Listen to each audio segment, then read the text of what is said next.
The definition of conviction is a firmly held belief. Leadership looks different for each person, but every leader has strong convictions that pave the way for how they guide their people. Whether you're an experienced leader, a current leader, a novice leader, or a soon-to-be leader, this podcast is a must for you. Through this show, you will hear leaders share their convictions, the struggles they face, and the challenges they have overcome by staying true to their convictions. Leadership can be hard and it can be lonely. I aim to connect you with leaders who have walked the journey and want to show others the way. This is Beau Vincent, and you're listening to The Conviction of a Leader.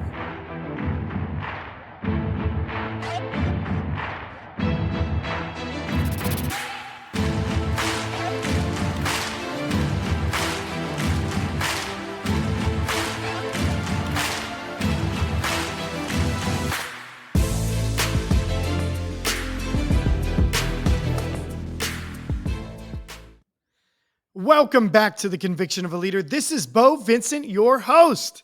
Man, today's a good day, and I'm excited to welcome the one and only Jeremy Wolcott. Welcome to the show, my man. How are you? Good. How are you doing, Beau? Oh, I'm pretty good. As you Good. can tell, I'm great, actually. Yeah. So, Jeremy, I'm going to introduce you to all the listeners out there because I know they just are itching to know, who's this Jeremy Wolcott guy and do I know him? Well, let me tell you about him because I know him. I know him pretty well. I will say he actually wrote in his bio that I might be one of his best friends, not Daniel, who he works with. So Jeremy Wolcott is a married man. So ladies, back off for a little bit. He's been married to Nicole for 11 years, and we still are trying to figure out how, other than I did see a picture when he was younger and he had an 8-pack. So that might be why she married him. But that's actually now a 6-pack, but it's still there. He's a proud father of 2 little girls, Amelia and Adeline. Addie. We call her Addie. Addie 6, Amelia 9, 2 girls, and he's a girl dad. I'm not so sure he could be a great boy dad, but he's definitely an amazing girl dad. Before entering the industry, he spent 6 years in retail at Olive Garden. I'm just kidding. Gander Mountain. Gander Mountain, where Daniel Austin, the agency owner that he works with, partners with over here at his insurance agency, became friends while working together. And while he was working there, he went to school, which led him to a position in health physics at the Y12 National Security Complex for 4 years. Wow. Near the end of his time at Y12, he jumped in and purchased his first business in 2014. Dang, dude, that was like 5 years before I even got my first business. And guess what it was? Rubber Mulch Company, which he grew by over 220%. In 2019, he acquired a tunnel car wash and increased its growth by 160%, employing 20 plus staff members while still managing the Rubber Mulch Company in Knoxville, Tennessee, because he's the only Tennessee. So he was looking for a change, and timing was about perfect to move over to the Austin agency with Daniel Austin. He joined the Austin agency in 2023 as the operations manager. And we'll dive way more into that later on in the conversation because I'd love to know how 2 great friends can work together and work well together like they do. Currently, he's managing 2 locations with 12 employees, 4 in service, 8 on the sales side. He's passionate about faith, which I know that, and that's why I love him, and attending church with his family. He also is a fellow hunter, and he enjoys working out. So that is why he's on the show today, because we're going to talk about hunting and working out. No, just kidding. We're going to talk about leadership and entrepreneurship. So I will say my producer, Andy, shout out to him. He's over here. I'm waving to him right now. Andy is, big hunter, big photographer, and big in faith. So, I mean, Andy would be awesome to do a podcast about, hunting and faith and how to mix it all together. Yeah. And he worked at Gander Mountain too. And he worked for 10 Point also. So he's awesome. So, all right, back to you and I, back to the conviction of a leader. Jeremy, my man, tell me about this journey. You went to school, you go Y12, explain what that is for people, Yeah. explain what led to you, Gander Mountain. Well, after this career to buy businesses, I want to hear about your journey. Yeah. So it starts off, Gander Mountain, just trying to obviously when I was younger, hunting, that was kind of my all, right? Like that's what I Mm-hmm. lived for. I shot competitively. I wanted to hunt constantly, fish. So obviously, when Gander Mountain announced that they were going to be opening up a store, I was like, man, I want to do that. So actually met the Paul, who was our store manager, at a hotel before they even broke ground on the store, and was hired there just literally before we even poured the concrete Wow. for the store. So that got me in there, and I loved it. It was fun. I was on their pro staff team, so I was on that for. It's like you're technically a professional, so I was on that for the shooting side. So I did Dang. competitive shooting with the AR-15. Um, so it was fun, but like anything else, long term wise, and I know from working in the retail world, I knew that I didn't want to do that forever. Even if I moved up and I was a store manager, district manager, I still didn't want to do that because I knew what it was going to take. And I Yeah, just knew that I wasn't going to enjoy it. And I knew that it was going to take away my love of hunting. it I've been wasn't in it, what you I worked wanted, at huh? Dick's Sporting Goods prior to that too. So I kind of knew that it was taking away from my love of the outdoors just because I was engulfed with it 24/7. Did you ever feel Dang. that way when you were in it? Absolutely. I Yeah. actually set a goal though to be the CEO, and I never made it. Hmm. so so no, I actually set a goal to be a district manager, Okay. and once I accomplished that goal, it wasn't like I was ready to leave, but that's actually what kept me from quitting, is because I had a goal to be a district manager. And not only did I make it to that, I think I went on to do some bigger, better things even within the retail world, because I set that goal. And that's why goals are so important, is because you know you give up before maybe you would normally. But the other side is this too. Yes, I got to a certain level and I said, I don't think I want to go any higher, because I'm not willing to sacrifice the travel and the time that it takes to pursue somebody else's corporate dream. It's not Yeah. mine. Yeah. So yeah, dude, I mean, I got to that point to where I realized, this is taking me as far as it's going to take me, but it also gave me a valuable experience and a life I'm Oh yeah, the passionate about. experience Yeah. is awesome. I mean, customer service wise, I mean, I carry that till this day, even at the agency here with Daniel and the team. I mean, there was nobody that listen in the room. There's going to be a ton of people that are smarter than me, right? But there is not a person that's going to outwork me, and there's not a person Mm, that's going to be kinder to a customer. I I guarantee you that. actually believe that, except for me. So Yeah. yes, I do Mm, believe that. yeah. Mm, Yeah. we'll I mean, see. I've always thought that and felt that, right? Like if it was Right. with selling somebody a gun or selling them a policy now or, dealing with any kind of customer, like especially with new hires, like you just got to break Yeah. it down and tell them like, and we can get into that later.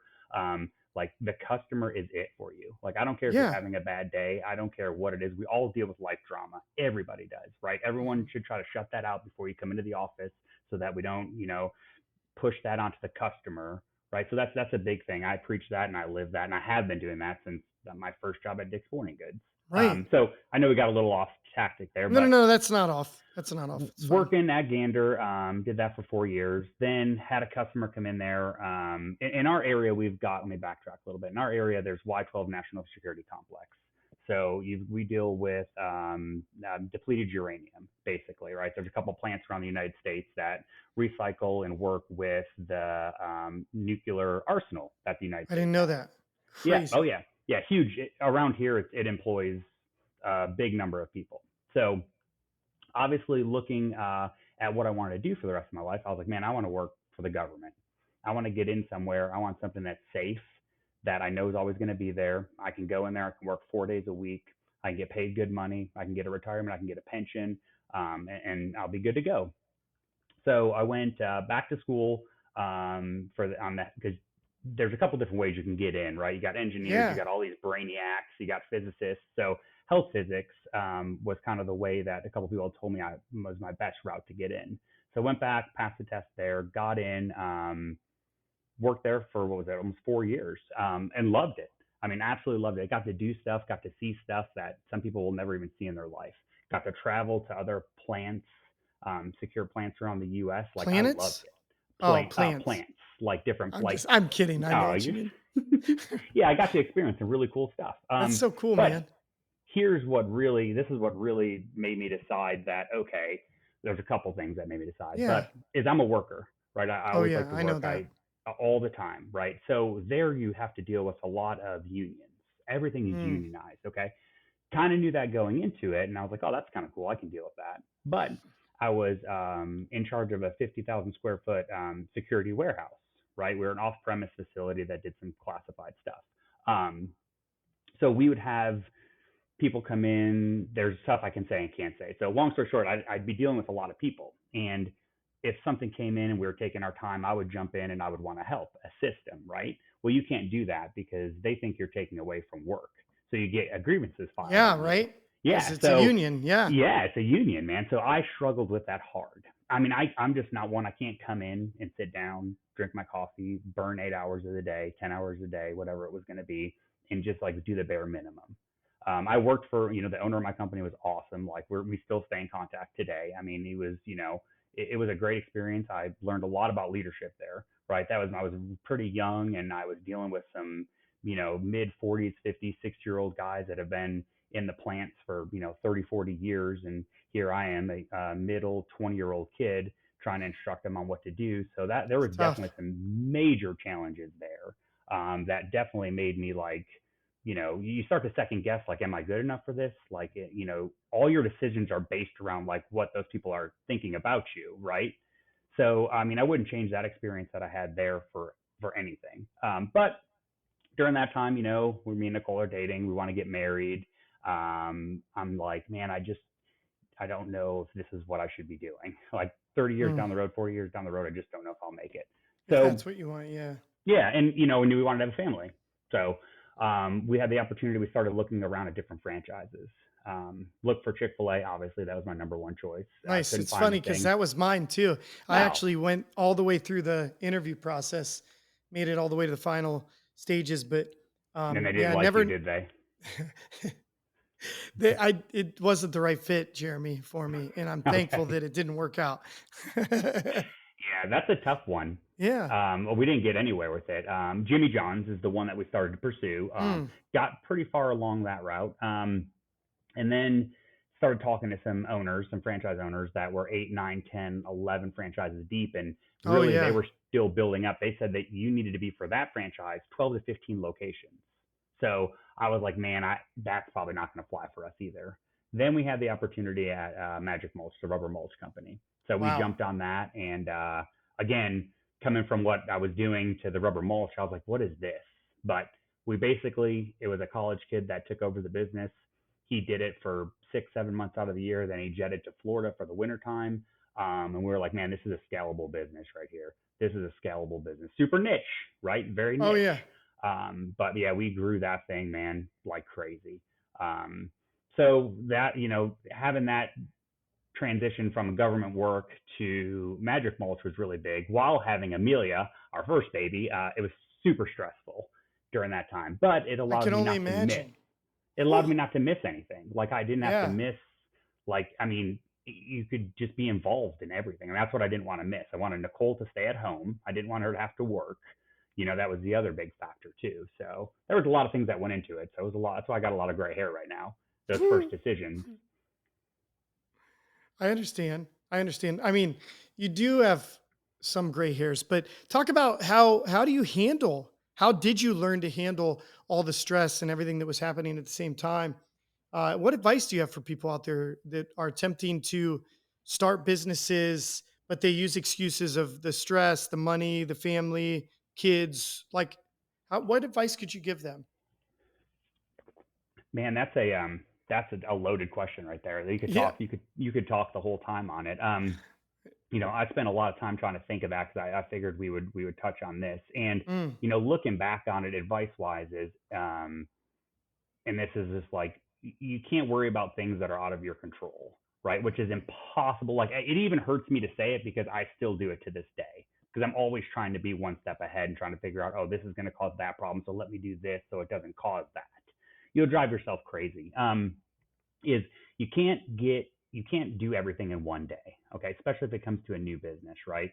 In new business, obviously, your money tied, you're cautious on what you can spend. Like for me, I was coming from a secure government job to day one getting Magic Mulch was like, holy cow, okay, what am I going to do? How am I going to pay for marketing, right? How am Mm. I going to pay payroll? How am I going to pay for product, right? So there was a lot of time there. If there's one little bit of advice, it's you've gotta plan for the near future as far as money goes, right? Like you've got to be able to have a little bit more money than what I had when we went into it, because Yeah, honestly, the first three, four, dude, 5 months, you're so shelling true. out a couple $100,000 per product. You've got yeah, it was just a lot. It's you can't handle everything in one day, right? So there's things that are going to take longer, and you can't be so I task mean, saturated that you let your whole day get away from you. that is that's such a great point. For real. Yeah, I agree. And I if you're task oriented all the time as the leader, as a father, as the leader is a father also is a leader, but yeah, when you're task oriented all the time, what happens? You tend to lose sight of what you are meant to do, which is to lead, to train, or are you a yeah, salesperson? Are you a service person? When you are so task oriented, task is not typically people. You don't say, I have a task of selling, I have a task of servicing a person.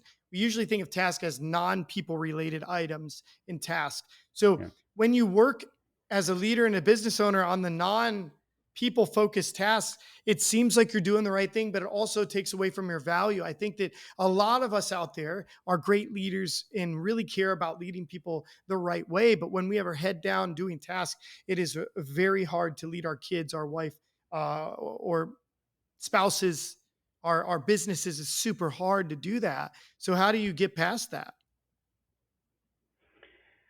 Man, I'm still working on that a little today. You know, I honestly am. The biggest thing that I think I changed from then till now in regards to Yeah. making sure I'm not so task focused every single day is trying to step back and look at the bigger picture. So it is real Right. different because I've been in so many different things. Not I say so many, but honestly, with the businesses and now with Daniel, like it's a It is big a lot. shift. Yeah, Yeah. it's a big shift from what I was doing with Magic Mulch, and then we didn't even get to mention the car wash. 4 Right. years into Magic Mulch, our banker decided to bring us this great opportunity for a 125-foot long tunnel car wash, Tunnel. which is an hour and 25 minutes away, by the way, from Magic Mulch. So, I'm sure we can touch on this later. We can touch on it now. Let's touch on Another it now. Yeah. another good piece of advice is like you can't, and it's so hard because you can't tell someone or even that feeling like chasing the money, right? Everyone wants the money. Oh Like I yeah. want the money, everyone wants the money, but man, for the first time in my life, which was about 3 years ago, I was like, I am done with it. Like you got Magic Mulch, got the car wash. We had a few other little things that we were doing. Dude, I would do Magic Mulch, and we were like summertime, wintertime. We didn't really have a downtime, right? So we're slinging this rubber mulch everywhere. Schools, apartment complexes, residential deliveries.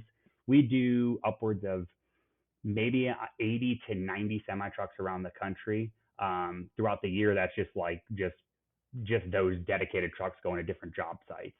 Then you got equipment, you got staff going everywhere. Then you got the local store you're dealing with. Then you bring this car wash in. All right. Hmm.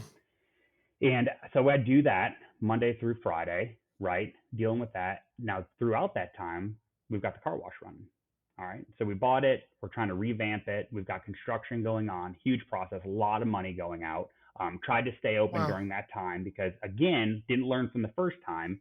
I didn't make sure we had enough money going into it. So And, true. and yeah, oh yeah, it's amazing how fast you can go through money, especially when you take on big projects or big Oh yeah. businesses. No matter how prepared you are and how many reports you read and how much stuff you do, until you get down in the trenches, you know. Um, So so so yes. yeah, I'd be working, finish up Magic Mulch 4 or 5 o'clock, whatever, then jet down to the car wash, which is an hour and 15, hour and 20. Work there if we were having issues.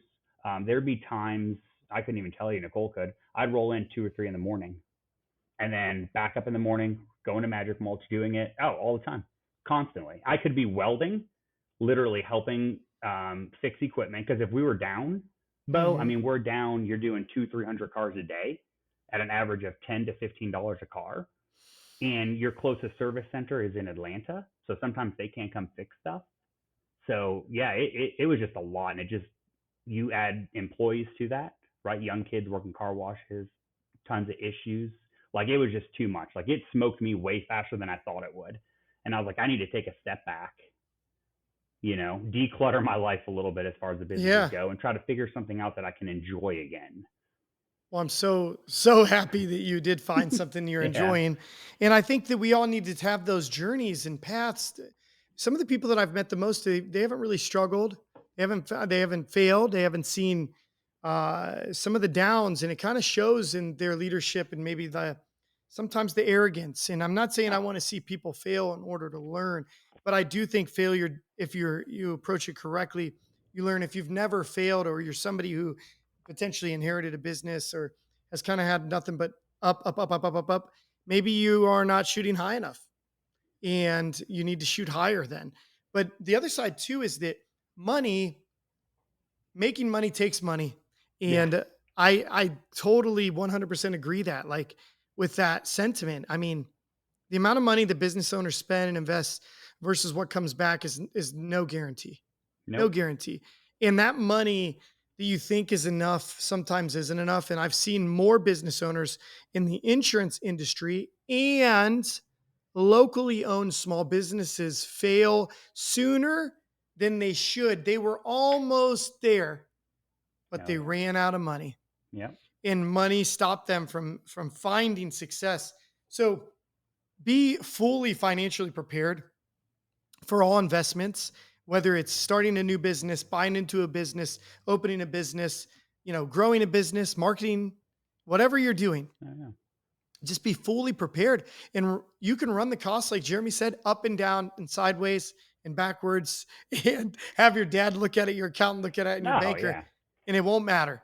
Nope. Then real life You're comes and smacks you in the face. Yeah, it does, and then shuts down your car wash for 6 weeks, and, what do you do then? Do you let everybody quit? Do you pay them? What do you do? Ah, So, you have to make tough decisions that you never would have thought you would have to make, and I think, like, that's just a good learning experience you've had, and I think, like, from retail to security to uranium to car wash to rubber mulch to insurance, like, you've had such a diverse background to ownership to now working with somebody. So let's talk about this. How has it been? And you and Daniel have a pretty good relationship, a great one, I would say. So I think you could be pretty frank. Like, how has it been going from being the main guy to being not the main owner anymore? Has it been refreshing? Has it been tough at times? Like, let's be vulnerable today. yeah. No, yeah, I'm all for it. No, it honestly, it is exactly what I thought it was going to be, and I love it. Right? Like I know, kind of to touch back on what you said as far as like running the show and doing all that stuff, and I can remember back in the day, like with Magic Mulch, and even at Y12 when I was running it, like thinking like I knew everything, right? Like I've been around it. My dad's owned businesses in the past. Like, man, what I know, like don't doubt me. I've been around it. But now I can say fast forward to now, and no, I didn't. Those were amateur words. Like having the experiences, having the failures, having the losses that I've had to deal with, right, has totally changed the way that I have looked at this position with Daniel in regards to help growing the agency and to help just cultivate the team here. So working with Daniel, as far as like not being the main person, like I love it. I absolutely love it. Like Daniel is a unique individual. Right? He's been my Yeah. best friend for 18 plus years. We work so well together.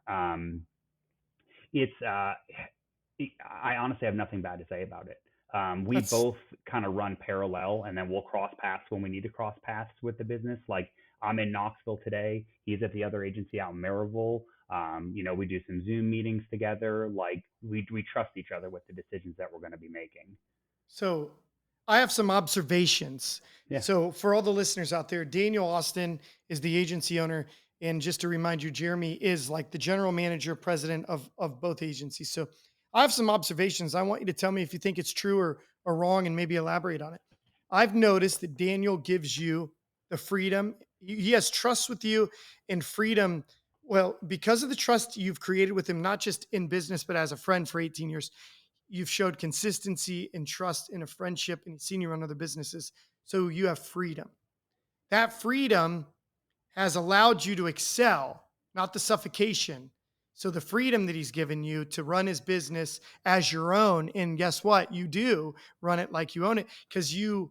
So that's the one observation. Number two, I think because you've owned your business and you've seen how tough it is, and you look for somebody to be your right hand, like you are to Daniel today, you can respect it and offer up the best version of a go-to guy that you possibly could. Yeah, literally 100% though. Like number one, I mean, I look at it now, and I every decision that I make or every dealing with a staff member or if it's a firing, right? Like I am like I handle it like it's my own. Like I Yeah, wouldn't. I it's that's what I'm saying. Like everything happens for a a reason, reason. right? And I'm a firm believer in that. And it's you hit it on the head. I mean, it's perfect. It's spot on, literally spot on. And I hope, and I think that trust, and I think it's done pretty well as we're coming up. I think I've been here since. Now, Good. no, no, no. What is it? No, I think so it's been 20. 2023, so we're coming up That's it? on.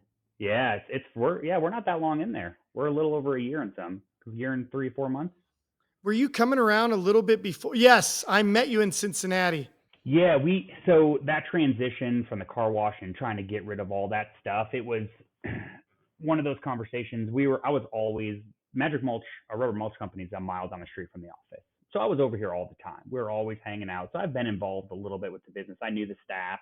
Um, so he was getting ready to purchase the third book of business. So when he was getting ready to purchase that, he was like, "Man, I'm gonna have to find somebody." We're out, I think, having pizza and beer one night. He's like, "I got to find somebody to help me run the agencies." And right, this is like right at the time I'd already made the decision. We're already trying to get rid of one business, sell it, and the other one was like, honestly, I could care less what happens. I just want it gone. You're like, I And want out. yeah, I was like, I want out. I said, I don't want this stress anymore. It's just not worth it. And I was like, dude, I'll do it. And I mean, I'll remember it forever. He looked over at me and he's like, "There's no way you do it." And I said, "I promise you I do it." And that's a big thing we and you have even had that conversation. Like, how come you'd sell your businesses and not be a business owner to go work for somebody? Like, because it doesn't feel like that. Like we have that unique bond and we have You that unique do. relationship. It's a very, very, very close to like what I would say almost an equal relationship of where you guys are bouncing off of each other. And we know that Daniel is probably the buck stops here if it had to be, but he's given you Absolutely. so much trust and freedom to run the business because he trusts you. And I mean, you've heard me say you got to know, like, and trust somebody to Yeah. lead them. And I think that you had the know, like, and trust way before you started working there. What could be more beautiful? Now Yeah. we could look at the negative to say, well, if it doesn't work out, it could ruin an 18-year Yeah. relationship. But that's where you got to keep each other honest Yeah. and give each other the permission to speak the truth all the time. You Yeah. can't have a time where one of you is a yes man or keeps something in that's bothering you. I know you have to share it because it can ruin it and it can ruin it fast. And when mom and dad are fighting, everybody's fighting. Yeah. Well, that was the big Yeah. conversation. Craig, I, and Daniel had that conversation. Daniel's, we all had that. And that was a tough conversation right there to have. It's all fun in the beginning when you're just talking about it, but then when you get ready to like sign the papers, the throwing a friendship away is not worth it. Like I don't want to do it, and that was our ground rules. Like we're gonna meet once a week, and we're gonna talk about what's Yes. going on in the business, and we're going to be open about it. It's like that's like that time to where we can be free and we can exchange ideas. Like, hey, like, and Daniel. I mean, look at what he's done. I mean, he's Done ridiculous in this great. industry. So I'm totally green to this industry. I can help develop the business, run the staff, do all that stuff. But in this, like, when you get down in the weeds, like, there's no one better. So like, I lean on him a lot on that technical aspect of the business, right? And there may be some times to where I don't quite understand why we're doing that. And I may bring it up because you don't want to be, like you said, just that yes person. I don't want to sit there and be like, "Oh, that's a great idea. Let's do it.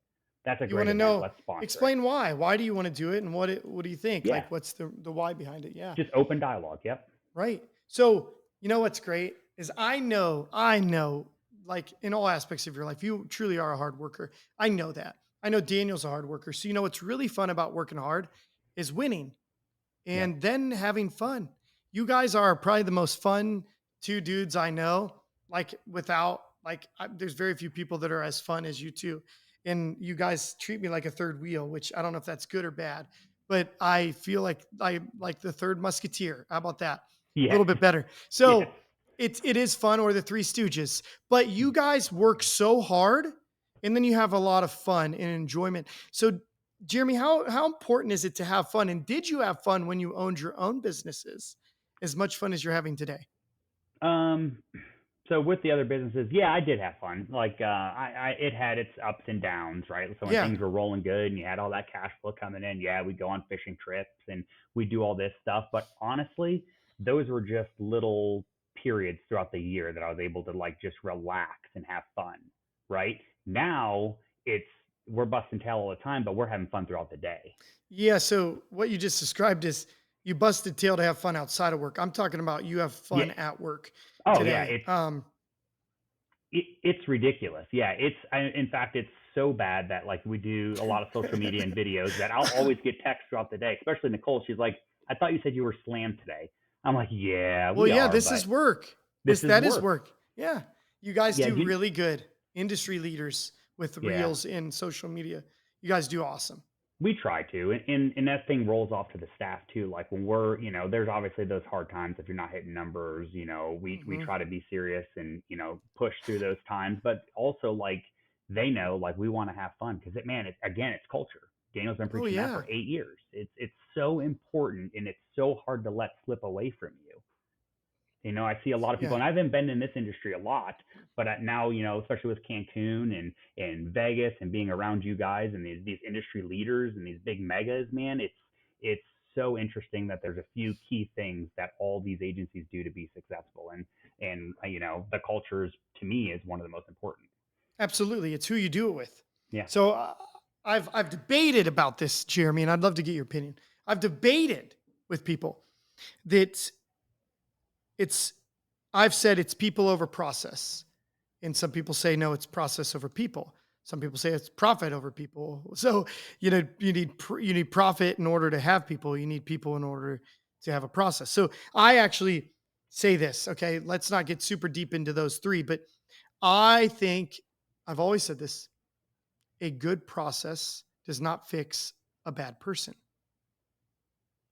It just can't. So you can have all the great processes you want in the world, but bad people are never going to do those good processes ever. And who Exactly. wrote those processes? Good people. Yep. So, and they're usually studies. Every process I have, no exaggeration, is a study in an observation of somebody that did it very well. Yep. 7 Steps to Closing More Business, I wrote. It's just observations and studies of how I sell, how people have sold. That's it. It's an observation. It's a study. So I'm going to ask you this. So tell me about how the wrong person can crush culture extremely fast. Have you seen that? Though having the wrong person in your culture can crush it.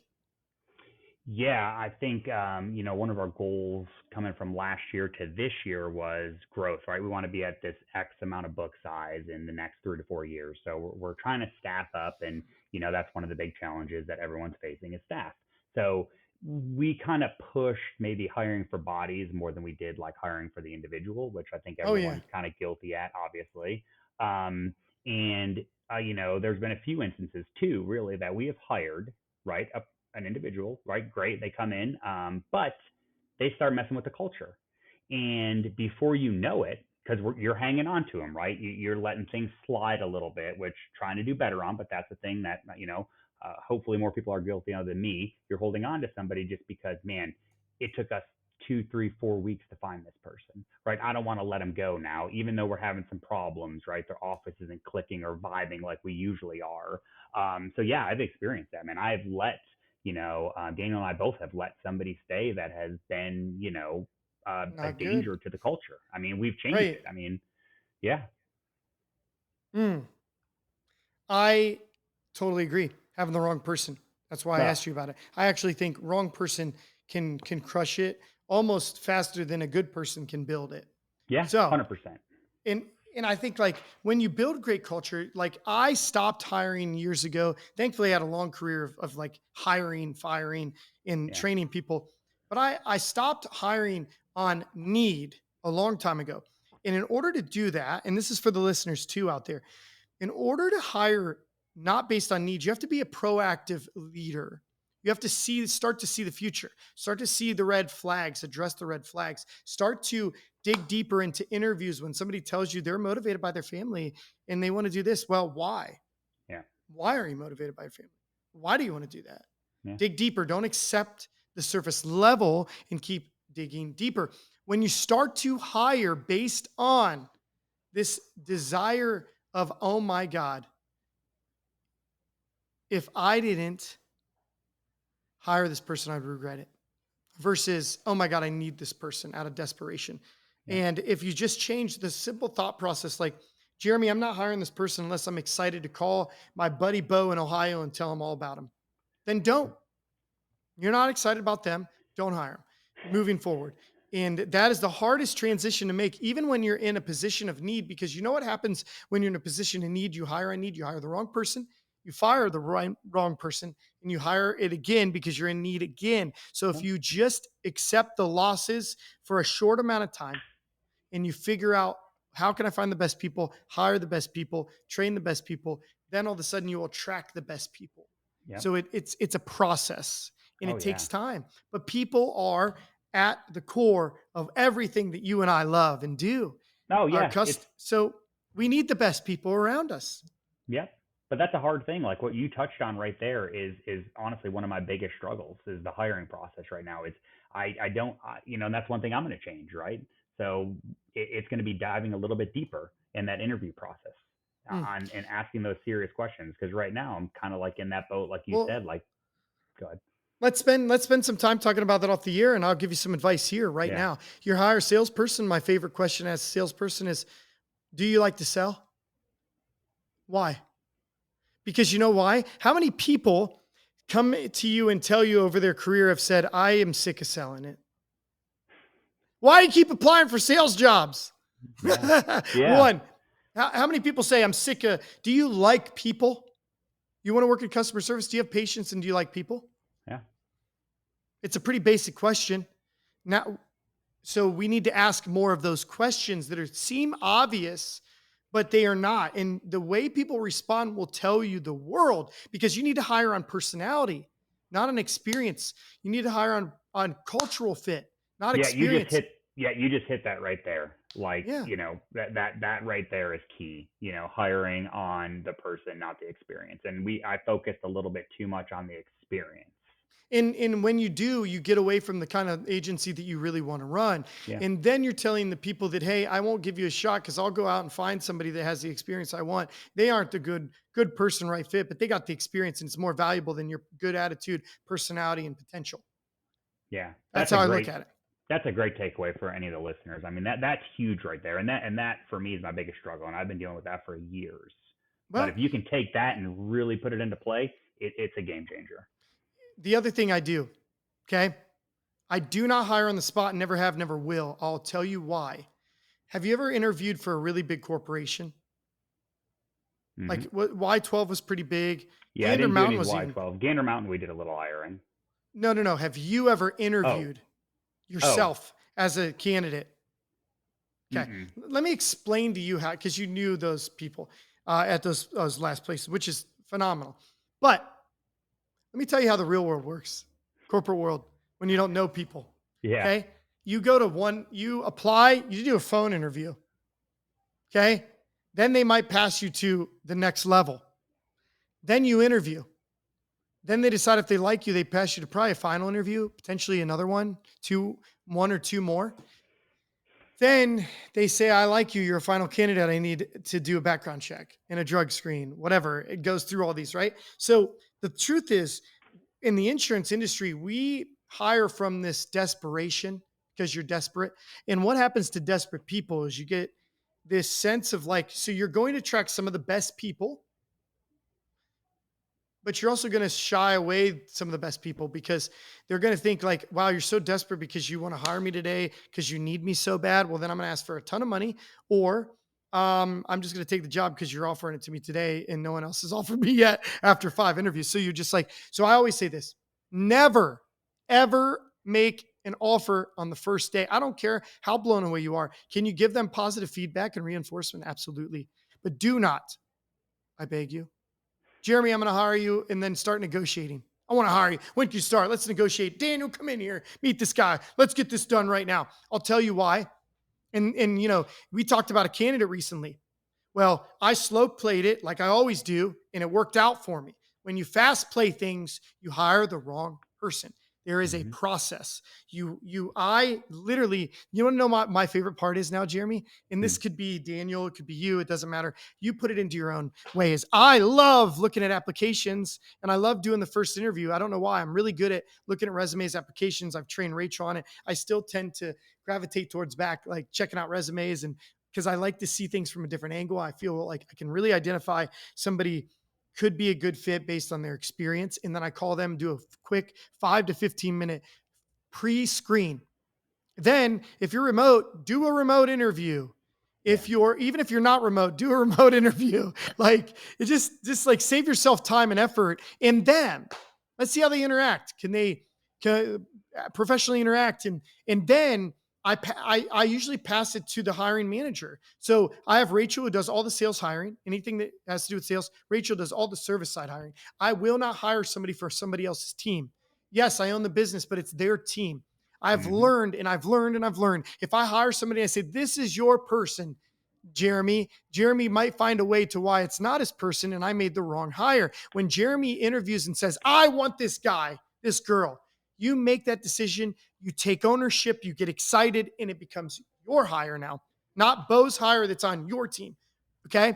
Lastly, once you get through that phase, I then call them like, so if I can jump on an interview with both of them and we really like them together, we don't need to do a final. Let's not drag it out. But then I call them back the next day. Instead of making an offer, I say this, hey, Jeremy, you're one of the finalists. Because what do competitors want to do? What do they want to do? What does a competitor like to do? What does a salesperson like to do? Win. When, They yeah, like get to the, yeah. win. They like to compete. A competitor likes to compete. Jeremy, if I'm like, oh, you're the best person we interviewed ever, I'm hiring you right now, versus Jeremy, you are a finalist and I want to submit a background check for you. Yeah. So now all of a sudden he goes from saying, you're the only one we like, we need you, to where Jeremy's competing for this job. I want to see a competitor compete. Yeah. So I tell them, putting you in for a background check, and then I might call them the next day and say, hey, barring background check come back positive, I want to make you an offer. Here's the offer, So Yeah. I put it in steps because I believe that because we get away from corporations and how they used to do it. And we think, well, I would hire somebody on the spot. Okay. It's okay to say, Jeremy, I think I want to hire you, but Yeah. I have a rule that I never hire same day. So we'll reach back out to you tomorrow. It's okay to say that. But Yeah. I think it's like the desperation that comes off. I can smell it on agents, dude. Oh yeah. What Smell do it. you get? What kind of pushback? What kind of like conversations do you get when you say, "Hey, I want to call you back," or like, what do you get from them? I don't typically end the interview with like an offer. I don't ever do it. So I What enter do they? in the Yeah. Do you get like not to cut you off there, but I'm so interested in no, that. Like, yeah, do you yeah. get the Ask. candidate to say like, well, Beau, I don't, like, what did I do wrong, or like, when can I expect a call from you? Oh yeah. So some people will say that, but you know what I live by is over communication. If Okay. you've heard me speak, if you heard me communicate, I over communicate. So at the end of the call, we're saying, Jeremy, it was such a pleasure speaking with you. If I have any feedback for them, and then I will say, you will hear back from us on this date, this Okay. time. So if I love them, they will hear back from me tomorrow. Okay. Okay. Because you know why? I'm typically not hiring to fill a position because I Yeah. have them full. We have 12 employees. I don't need 13. But guess what? I want you to make me feel like I need 13. Yeah. So when I interview you, now I need 13 because I am not letting Jeremy walk away from me. I need this Yeah. dude. I need Yeah. this dude. So I call you back the next day. Hey, Jeremy, I just wanted you to know that you're one of our finals. We really loved the interview with you. We specifically like this, this, and this. We'd like to make an offer to you, but we're going to put you in for a background check. We're going to go over this offer and we'll reach it back out to you tomorrow with the offer. That's awesome. So there's a process. Then when I make the offer, I get them to get on Zoom, not in person. I send the offer right as the call goes, or I ask them to do Zoom so that I can show them the offer because seeing is believing. They need to see the offer. They need to read the offer. I Hmm. share my screen on Zoom. I calculate average commission, average bonus, show them what they can make with the salary. I make them see it to believe it. I Yep. want them, okay, if you want to make a sale, do you remember my 3 steps? You have to be what, and what. Oh man, I'm usually videoing your speeches, so it's hard for me to like retain Yeah, all the info well, you're throwing. I'm it taking hurts. photos. I'm your It hurts. videographer. I know. You have to be known. You have to be liked and you have trusted. to be trusted. There you go. So, in an interview, don't you think they have to know you, like you, and trust you to work for you? And Yeah. the opposite has to happen from you. So a lot of times we hire before we trust them. We just like them. We know them, like them. So, take a minute to build the trust in the interview and after the interview.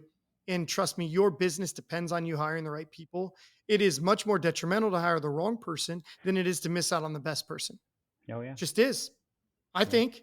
Do you? Oh, I agree 100%. Like what we started to talk about before we got on that little hiring Yeah. run, which is a good thing. I mean, that right there, that knowledge is, you could hear that a million times and it'll take a million times more for you to implement that. Yes. But you're talking about having that bad person affect your culture. Mhm. Well, it not only affects the culture, but then it also, you've got like what I kind of mentioned, where you kind of hang on to somebody a little bit longer because you're a little bit scared to let them go because it's taking you that long to get that person in there.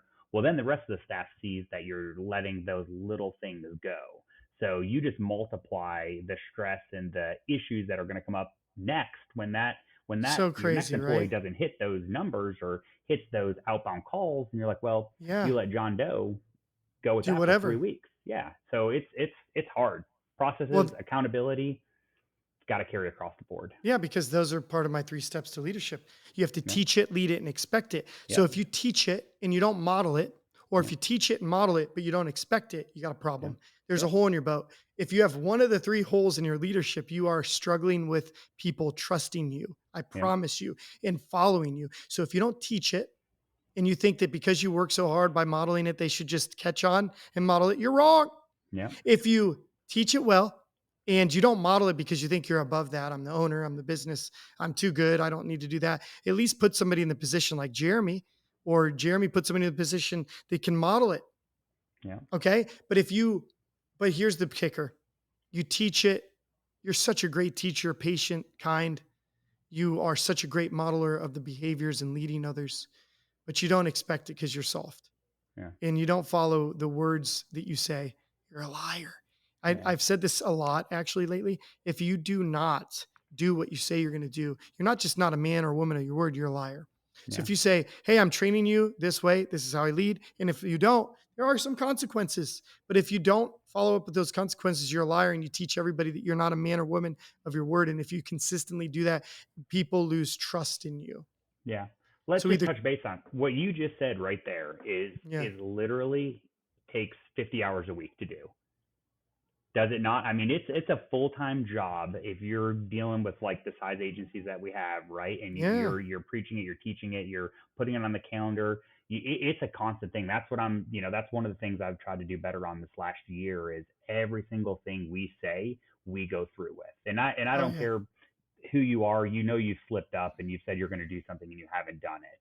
Well, it's amazing the effect that has on people. And And it's, yeah, it's time ooh, to stop saying things you don't mean. ah, yep, Change the policy if you're not going to follow it. exactly. It's better than not following the policy. Wouldn't That you agree? Like change it's the policy then. It's 100%. We changed our book huge this year because there were things that were in our handbook that Daniel had in the past that we just didn't do on a consistent basis, Yes. and we never thought anything of it. And sometimes you don't as a leader. You got a million things going on, right? We got an event we're planning. We got to hit this new VC number, right? We're hiring 3 or 4 different staff members, but we had a lot that we had going that we weren't doing on a consistent basis. So we scaled everything back, took some processes away, started making calendar invites for every single thing so that we're held accountable, right? Like we want the staff to hold us accountable on everything we say. And that has just been a truly just really a big change. Wow. Well, that's so good. Dude, it's been such a pleasure talking to you. I know you, I've known you. Listen, if the listeners out there, if you don't know Jeremy Wolcott, you're missing out. Jeremy, how can they connect with you?